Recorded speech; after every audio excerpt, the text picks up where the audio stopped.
Next is carbon compound, and the first point. In the previous standards, we have seen that organic and inorganic compounds are the two important type of compounds. आता कंपाऊंडचे दोन important types, एक आहे organic आणि दुसरा आहे inorganic. Except materials fabricated from metal and glass or soil, several other materials from foodstuffs to fuel are made up of organic compounds. आता फक्त धातू किंवा काच आणि माती यापासून तयार होणाऱ्या वस्तू जर वगळल्या तर बाकीचे अन्नपदार्थापासून तर इंधनापर्यंत सर्वच गोष्टी ज्या आहेत ह्या कोणत्या कंपाऊंड्स आहेत? ऑर्गेनिक कंपाऊंड्स आहेत. The essential element in all the organic compounds is carbon. आणि प्रत्येक ऑर्गेनिक कंपाऊंडमध्ये असणारा इसेन्शियल एलिमेंट तो आहे carbon. About 200 years back, it was believed that organic compounds are obtained directly or indirectly from the organisms. आता 200 वर्षापूर्वी असं मानलं जात होतं की जे ऑर्गेनिक कंपाऊंड्स आहेत हे सजीवांकडून प्रत्यक्ष किंवा अप्रत्यक्ष काय केले जातात? ऑब्टेन केले जातात. However, after synthesis of the organic compound urea from an organic compound in the laboratory, the organic compounds receive a new identity as carbon compounds. परंतु काय झालं की लॅबोरेटरीमध्ये आपण इनऑर्गेनिक कंपाऊंडपासून युरिया नावाचा एक ऑर्गेनिक कंपाऊंड सिंथेसाइज केला, तयार केला आणि यावरून लक्षात आलं की ऑर्गेनिक कंपाऊंड हे फक्त ऑर्गॅनिझमपासूनच तयार करतात का? नाही, तर ते इनऑर्गेनिक कंपाऊंडपासून पण तयार करता येऊ शकतात. आणि म्हणून ऑर्गेनिक कंपाऊंड जे आहेत त्यांना एक नवीन व्याख्या आली आणि ऑर्गेनिक कंपाऊंड जे आहे त्यांचा सरळ संबंध कशाशी जोडला गेला? Carbon कंपाऊंडसोबत. All the compounds having carbon as a constituent element are called as organic compounds. आणि दॅट्स वाय ऑर्गेनिक कंपाऊंड्सला डिफाईन करायचं असेल तर असे प्रकारचे कंपाऊंड की ज्यांचा कॉन्स्टिट्युएंट एलिमेंट्स किंवा इसेन्शियल एलिमेंट कोण असेल? कार्बन असेल, त्या कंपाऊंडला आपण ऑर्गेनिक कंपाऊंड म्हणतो. The compounds carbon dioxide, carbon monoxide, carbide salts, carbonate salts and bicarbonate salts are exception. They are inorganic compounds of carbon. आता ऑर्गेनिक कंपाऊंडची डेफिनेशन बघताना आपण काय पाहिलं की ज्या कंपाऊंडचा इसेन्शियल कॉन्स्टिट्युएंट काय असेल? कार्बन असेल, ते काय असतात? Organic compound. पण असे सुद्धा काही इनऑर्गेनिक कंपाऊंड्स आहेत की ज्यामध्ये कार्बन कॉन्स्टिट्युएंट आहेत, मात्र ते ऑर्गेनिक कंपाऊंड्स आहेत का? नाही, तर ते कोण आहेत? इनऑर्गेनिक कंपाऊंड्स आहेत कार्बनचे. मग ते कोणते कोणते आहेत?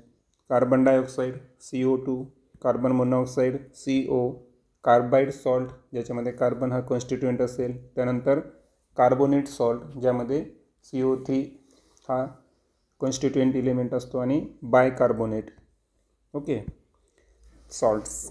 मग ते आयदर आपण एक्झाम्पल माहिती आहे सोडियम बायकार्बोनेट वगैरे पाहिलं आपण. ओके, तर हे सर्व एक्सेप्शन आहेत. म्हणजे या सर्वांना ऑर्गेनिक कंपाऊंड म्हणता येईल का कार्बनचे? नाही, तर हे सर्वच्या सर्व काय आहेत? इनऑर्गेनिक कंपाऊंड्स आहेत. त्यानंतर bonds in carbon compound. You have learned about the ionic compounds in the previous chapter. आता या अगोदरच्या चॅप्टरमध्ये आपण पाहिलं होतं आयनिक कंपाऊंड्स. ओके, तर आयन जे असतात पॉझिटिव्ह आयन आणि निगेटिव्ह आयन, कॅटायन आणि अनायन यांच्यामध्ये जे बॉन्ड फॉर्म होऊन कंपाऊंडचं फॉर्मेशन होत असेल तर त्याला आपण आयनिक कंपाऊंड्स म्हणतो. You have seen that ionic compounds have high melting and boiling points and they conduct electricity in molten and dissolved state. आता आयनिक कंपाऊंडचे जेव्हा आपण प्रॉपर्टीज लर्न केल्या होत्या स्टँडर्ड 9मध्ये तेव्हा आपण पाहिलं होतं की मेल्टिंग पॉईंट आणि बॉइलिंग पॉईंट हा आयनिक कंपाऊंडचा कसा असतो? हाय असतो. आणि त्यानंतर आयनिक कंपाऊंडचं एक वैशिष्ट्य आहे की मॉल्टन किंवा डिझॉल्व स्टेटमध्ये त्यामधून इलेक्ट्रिसिटी काय होऊ शकते? कंडक्ट होऊ शकते. You have also seen that these properties of ionic compounds are explained on the basis of ionic bonds in them. आणि आयनिक कंपाऊंडच्या ज्या प्रॉपर्टीज आहे, high melting and boiling point असणे, इलेक्ट्रिसिटी कंडक्शन, हे सर्वचे सर्व आपण कशाच्या बेसिसवर करतो? त्यामध्ये प्रेझेंट असणाऱ्या आयनिक बॉन्ड्सच्या बेसिसवर. The table 9.1 shows the melting and boiling point of a few carbon compounds. आता काही कार्बन कंपाऊंडचा मेल्टिंग अँड बॉइलिंग पॉईंट आपल्याला चार्टमध्ये दाखवला आहे.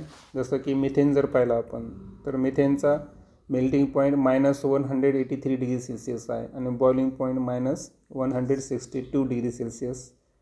इथेनॉल -117, बॉइलिंग पॉईंट पॉझिटिव्हमध्ये आहे 78 डिग्री सेल्सिअस. क्लोरोफॉर्म जर पाहिलं आपण मेल्टिंग पॉईंट याचा पण मायनस आहे -64. आणि बॉइलिंग पॉईंट 61 डिग्री सेल्सिअस, म्हणजे सर्व पाण्यापेक्षा कमीच येते. फक्त ॲसिटिक ॲसिड आहे ज्याचं मेल्टिंग पॉईंट 17 डिग्री पाण्यापेक्षा जास्त आहे आणि बॉइलिंग पॉईंटसुद्धा पाण्यापेक्षा जास्त आहे 118. Are these values higher or lower as compared to the ionic compounds? Next. Generally, the melting and boiling points of carbon compounds are found to be lower than 300 degrees Celsius. आता general trend जर पाहिला आपण melting आणि boiling point carbon कंपाऊंडचा, तर हा 300 degree सेल्सिअसपेक्षा कसा असतो, कमीच असतो. From this, we understood that the intermolecular attractive force are weak in carbon compounds. आणि कमी तापमानाला जर बॉन्ड ब्रेक होतात, बरोबर आहे का, म्हणजे मेल्ट होणे किंवा बॉईल होणे म्हणजे याच्याच काय झालं, याच्यामधले बॉन्ड काय झाले, ब्रेक झाले. मग याचा अर्थ कमी टेम्परेचरला जर बॉन्ड ब्रेक होत असतील तर त्या मॉलिक्यूलमधलं असणारं जे इंटरमॉलिक्युलर फोर्स आहे, तर इंटरमॉलिक्युलर अट्रॅक्टिव्ह फोर्स हा कार्बन कंपाऊंडमध्ये कसा असतो, वीक असतो. अँड दॅट्स द रिझन, तुम्हाला गिव्ह रिझनमध्ये येऊ शकतं की why the carbon compounds have low and melting और बॉइलिंग पॉईंट. तर रिझन काय येणार, तुम्ही अगोदर मेन्शन करायचं की त्यांचं जनरल जे आहे ते 300 डिग्री सेल्सिअसपेक्षा काय असतं, कमी असतं. त्यानंतर कार्बन कंपाऊंडमध्ये असणारे इंटरमॉलिक्युलर अट्रॅक्टिव्ह फोर्स वीक असल्यामुळं त्यांचं मेल्टिंग आणि बॉइलिंग पॉईंट हा कसा आहे, कमी आहे. In this previous standard on testing the electrical conductivity of carbon compounds, glucose and urea, you have observed that they are not electrical conductors. आता या अगोदर आपण ग्लुकोज आणि युरिया हे जे 2 कार्बन कंपाऊंड आहे यांची इलेक्ट्रिक कंडक्टिव्हिटी एक्सपेरिमेंटनं चेक केली होती आणि कॉन्क्लुजन होतं की ग्लुकोज आणि युरिया जे आहे तर यांच्यामधून इलेक्ट्रिसिटी कंडक्ट होत नाही, म्हणजेच नॉट इलेक्ट्रिकल कंडक्टर्स, ते कंडक्ट करत नाही इलेक्ट्रिसिटीला. Generally, most of the carbon compounds are found to be bad conductors of electricity. आता इलेक्ट्रिसिटी कंडक्ट होत नाही याचाच अर्थ काय आहे, ते इन्सुलेटर्स आहे ज्यांना आपण बॅड कंडक्टर्स म्हणतो. आणि म्हणून most of the carbon compound जे आहेत हे काय आहेत, इलेक्ट्रिसिटीचे बॅड कंडक्टर्स आहेत.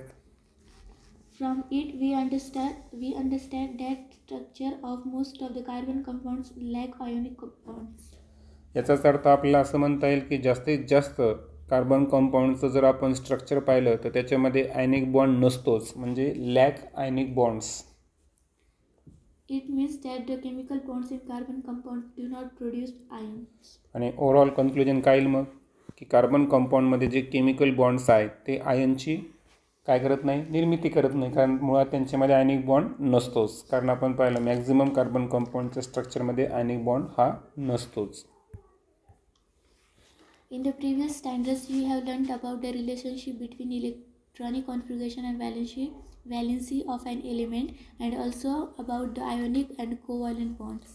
आता या अगोदर आपण इलेक्ट्रॉनिक कॉन्फिगरेशन, जे इलेक्ट्रॉनची अरेंजमेंट असते, ओके, KLMN 28, 18, 32, आणि त्यामध्ये सुद्धा काय एक्सेप्शन रूल आपण सेकंड चॅप्टरमध्ये पाहिलंच आहे. त्यानंतर कोणत्या एलिमेंटची जी कंबायनिंग कॅपॅसिटी असते, बरोबर, त्याला काय म्हणतो आपण, त्याची व्हॅलेन्सी. आणि आपण पाहिलं की व्हॅलेन्सी मॅक्झिमम किती असू शकते, 4. त्यानंतर आयनिक आणि कोव्हॅलेंट बॉन्ड जे आहेत ज्यामध्ये आयदर इलेक्ट्रॉन्स टेक किंवा गिव्ह होतील, तर तिथं कोणते होते, आयनिक बॉन्डचं फॉर्मेशन होतं. आणि ज्या ठिकाणी इलेक्ट्रॉनची काय होते, शेअरिंग होते, तिथं काय तयार होतं, कोव्हॅलेंट बॉन्डचं फॉर्मेशन होतं. Let's see at the background of electronic configuration of carbon and the covalent bonds formed. आता कार्बन जे आहे तर त्याचा ॲटॉमिक नंबर 6 आहे. इलेक्ट्रॉनिक कॉन्फिगरेशन जर पाहिलं आपण तर 2, 4. त्यामध्ये असणाऱ्या व्हॅलेन्स शेलमध्ये प्रेझेंट असणाऱ्या इलेक्ट्रॉनची संख्या आहे 4. आता त्याचं नियरेस्ट नोबेल गॅस कॉन्फिगरेशन जर पाहिलं तर 2 आहे पहा. म्हणजे जर कार्बननं काय केलं, 4 इलेक्ट्रॉनचा जर लॉस केला तर तो इलेक्ट्रॉनिक कॉन्फिगरेशन कोणाचा अचीव करू शकतो, हेलियमचा. आणि जर कार्बनने 4 इलेक्ट्रॉन जर गेन केले आणि दुसरी कक्षा जर पूर्ण केली तर त्याचं इलेक्ट्रॉनिक कॉन्फिगरेशन होईल 2, 8. ते कोणाचं असेल, निऑनचं. मग आता आपल्याला डिस्कस करायचं आहे की ॲक्च्युअल कोणाच्या जवळ तो जाईल, हेलियमच्या जाईल का निऑनच्या जाईल. तर पॉसिबिलिटीज आपल्याला बघायच्या आहेत. Okay, You have seen that the driving force behind the formation of bond by an atom is to attain the stable electronic configuration of the nearby noble gas and obtain stability. आता कोणताही item bond का तयार करतो याच्या मागचं जर कारण पाहिजे है ना, ड्रायव्हिंग फोर्स जर पाहिला यामागचा, तर त्याचा उद्देश एकच असतो की त्याला जवळच्या नोबेल गॅसचं इलेक्ट्रॉनिक कॉन्फिगरेशन काय करायचं असतं, अचीव करायचं असतं. कारण इलेक्ट्रॉनिक कॉन्फिगरेशन जे आहे नोबेल गॅसचं ते कसं असतं, स्टेबल. आणि ते जर एखाद्या ॲटमनं ऑब्टेन केलं तर त्याच्यामध्ये काय येऊ शकते, स्टॅबिलिटी येऊ शकते. म्हणजे मुळात इनस्टेबल ॲटमला काय व्हायचं असतं, स्टेबल व्हायचं असतं ऑक्टेट कंप्लीट करून. As the valence shell of carbon contains 4 electrons, there can be many alternative routes to attain a noble gas configuration. आता आपण कार्बनची व्हॅलेन्स शेल पाहिली. व्हॅलेन्स शेलमध्ये किती इलेक्ट्रॉन प्रेझेंट आहे, 4 व्हॅलेन्स इलेक्ट्रॉन त्याच्याकडे आहे. आणि त्याच्यामुळे त्याच्याकडे बरेच अल्टरनेटिव्ह रूट्स आहेत, है ना, नोबेल गॅस. तो आयदर हेलियमचं करू शकतो, निऑनचं करू शकतो, किंवा आणखीन काय पॉसिबिलिटी आहेत. तर आपल्याला एकूण 3 पॉसिबिलिटीचा विचार करायचा आहे. ठीक आहे, पहिली पॉसिबिलिटी पाहू आपण. To attain the configuration of noble gas helium by losing one after another all the 4 valence electrons. तर एकामागून एक असे किती 4 व्हॅलेन्स इलेक्ट्रॉनचा लॉस करत गेला तो, तर निश्चितच ज्या नोबेल गॅसचं कॉन्फिगरेशन तो अटेन करेल तो कोणता असेल, हेलियम. आता या मार्गामध्ये शक्य आहे का ते पाहू आपण. In this method, the net positive charge on the carbon atoms goes on increasing during loss of every electrons. आता 4 इलेक्ट्रॉन एकाच वेळेस लॉस करता येतात का, नाही. 1 बाय 1 इलेक्ट्रॉनचा लॉस करावं लागेल. आणि प्रत्येक इलेक्ट्रॉनचा लॉस करता वेळेस काय होईल, कार्बनवरचा जो पॉझिटिव्ह चार्ज आहे, नेट पॉझिटिव्ह चार्ज, हा का होत जाईल या ठिकाणी, इन्क्रीज होत जाईल. कारण पहिला इलेक्ट्रॉन लॉस केला, इलेक्ट्रॉनची संख्या किती झाली, 5. पहिल्या कक्षेत 2 आणि दुसऱ्या कक्षेत 3. एकूण इलेक्ट्रॉन किती झाला, 5. म्हणजे निगेटिव्ह चार्ज किती आला, 5. परंतु न्यूक्लियसमध्ये प्रोटॉन किती आहेत, 6 प्रेझेंट आहे. मग काय झालं, तो C+ झाला ना एक इलेक्ट्रॉनचा लॉस केल्यावर. म्हणजे नेट पॉझिटिव्ह चार्ज काय झाला, त्याचा इन्क्रीज झाला. जर सेकंड इलेक्ट्रॉन लॉस केला तर काय होईल, C2+. बरोबर आहे का. म्हणजे प्रोटॉनची संख्या 6च राहणार, इलेक्ट्रॉनची संख्या 1-1 कमी होत चालली. म्हणून नेट पॉझिटिव्ह चार्ज काय होत जाईल, त्या ठिकाणी वाढत जाईल. Therefore, to lose the next electron, more energy is required, which make the task more difficult. परंतु काय व्हायला की जसं नेट पॉझिटिव्ह चार्ज वाढेल तर याचा अर्थ काय जाईल की न्यूक्लियस त्या इलेक्ट्रॉन्सला काय करेल, जास्त पूल करेल ना. आणि जितका तो जास्त पूल करेल तितका नेट तिथं तो बॉन्ड ब्रेक करण्यासाठी इलेक्ट्रॉन तिथून रिमूव्ह करण्यासाठी काय लागेल, जास्त एनर्जी लागेल. म्हणजे तो टास्क कसा होत चालला, डिफिकल्ट. म्हणजे लक्षात घ्या की पहिलं इलेक्ट्रॉन लॉस केला, त्यानंतर पुन्हा नेक्स्ट इलेक्ट्रॉन जर लॉस करायचा असेल तर त्या ठिकाणी काय व्हायली, मोर एनर्जी लागायली. आणि हा टास्क काय होत चालला, difficult. Next. Moreover, the C4+ cation that would ultimately form in this process becomes unstable in spite of its noble gas configuration because it has a small size with high net charge. आणि असं करत करत 4 इलेक्ट्रॉनचा जर loss केला आपण आणि तयार केला C4+ कॅटायन, ओके, तर नोबेल गॅस कॉन्फिगरेशन तो अचीव करणार नाही. उलट तो काय होऊन जाईल, या ठिकाणी अनस्टेबल होऊन जाईल. कारण C4+ म्हणल्यावर प्रोटॉनचा चार्ज 6 झाला आणि इलेक्ट्रॉनची संख्या 2च. म्हणजे तो स्टेबल झाला का, नाही. उलट तो काय झाला, हायली अनस्टेबल झाला.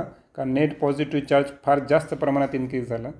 सो हाय नेट चार्ज आणि स्मॉल साईज या रिजनमुळं नोबेल गॅस अचीव न करता तो अनस्टेबल होईल. आणि त्यामुळं Therefore, carbon atoms does not take this route to attain a noble gas configuration. म्हणून कार्बन ॲटम जर पहिल्यांदाच थोडासा कसा आहे तो म्हणजे त्याला स्टेबल व्हायचं आहे, इलेक्ट्रॉनिक कॉन्फिगरेशन अचीव करायचं. पण या प्रवासानं जर गेला तो तर तो अटेंड करू शकायला का, नाही. म्हणून कार्बन हा रूट फॉलो करत नाही. दुसरा रूट पाहू आपण. त्याच्यामध्ये आता निऑनचा अचीव करण्याचा प्रयत्न करेल तो. To attain the stable configuration of the noble gas neon by accepting 1 by 1 as the 4 electrons in the valence shell. दुसरा मार्ग असा आहे की इलेक्ट्रॉनचा लॉस न करता इलेक्ट्रॉनला काय करायचं, ॲक्सेप्ट करत जायचं. ॲक्सेप्ट करत करत 4 इलेक्ट्रॉन जर ॲक्सेप्ट केलं त्याने व्हॅलेन्स शेलमध्ये, तर कोणाचं, निऑनचं इलेक्ट्रॉनिक कॉन्फिगरेशन तो अचीव करेल. In this method, the net negative charge on the carbon atom goes on increasing while accepting every new electron. पण इथं पण एक नवीन प्रॉब्लेम आहे की प्रत्येक वेळेस नवीन इलेक्ट्रॉन जर तो ॲक्सेप्ट करत गेला तर कार्बनवरचा कोणता चार्ज इन्क्रीज होत जाईल, नेट निगेटिव्ह चार्ज इन्क्रीज होत जाईल. आणि इथेही तो भविष्यात काय होणार आहे, अनस्टेबलच होणार आहे. Therefore, more energy is required for accepting the next electron by overcoming the increasing repulsive force, making the task more difficult. आणि काय झालं, एक इलेक्ट्रॉन ॲड व्हायला आणि इलेक्ट्रॉनची संख्या वाढत चालली. मग इलेक्ट्रॉनमध्ये सेम चार्ज आहे. सेम चार्जमध्ये कोणता फोर्स असतो, रिपल्सिव्ह फोर्स. म्हणजे नेट रिपल्सिव्ह फोर्स जो आहे तो इन्क्रीज व्हायला आणि दॅट्स वाय नवीन इलेक्ट्रॉन जर ॲक्सेप्ट करायचा असेल तर त्यासाठी मोर अँड मोर एनर्जी लागेल. म्हणजे हा टास्कसुद्धा कसा आहे, मोर अँड मोर डिफिकल्ट आहे. Moreover, the C4- anion ultimately formed will be unstable in spite of its noble gas configuration, as it would have a small size with the high net charge, making it difficult for the nuclear charge +6 to hold 10 electrons around it. आणि काय झालं आता, कार्बनचा net nuclear charge किती होता केंद्राचा, +6, कारण 6 proton आहे. परंतु 10 इलेक्ट्रॉनचा त्यानं स्वीकार केल्यावर त्याचा तयार झाला C4 ॲनायन. आता हा C4 ॲनायन जो आहे त्याचं साईज आहे स्मॉल, मात्र नेट चार्ज कसा आहे, हाय नेट चार्ज आहे. आणि त्यातही नेट निगेटिव्ह चार्ज जो आहे ना, त्यानं काय केलं, म्हणजे रिपल्सिव्ह फोर्ससुद्धा काय झाला त्या ठिकाणी इन्क्रीज झाला. म्हणजे त्याला करायचं होतं Nobel gas configuration stable achieve करायचं होतं, पण तो सुद्धा कसा झाला, हायली अनस्टेबल झाला. आणि त्याच्यामुळे हा सुद्धा पाथ कार्बन फॉलो करणार आहे का, नाही. Therefore, carbon atom does not take this route to attain a noble gas configuration. आणि त्यामुळं कार्बन जो आहे तर नोबेल गॅस कॉन्फिगरेशन हे लिमचा सुद्धा अचीव करण्याचा प्रयत्न करत नाही. मग आता राहिला की तो प्रश्न, आता तिसरा route. To attain the configuration of neon by sharing 4 electrons of valence shell with 4 valence electrons of other atoms. हां, आता पाहिलं आपण की अनेक बॉन्डचे चान्सेस आहेत का, नाही.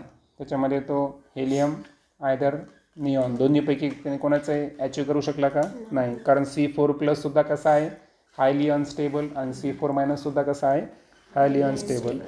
त्यामुळं कार्बन जो मार्ग अटेंड करतो ना, तर तो आहे इलेक्ट्रॉनची काय करणे, शेअरिंग करणे. आणि शेअरिंग करत असताना तो कोणाचं इलेक्ट्रॉनिक कॉन्फिगरेशन अचीव करण्याचा प्रयत्न करतो, निऑनचा. कारण शेअरिंगमध्ये इलेक्ट्रॉनची संख्या वाढतेच, ती कमी होत नाही.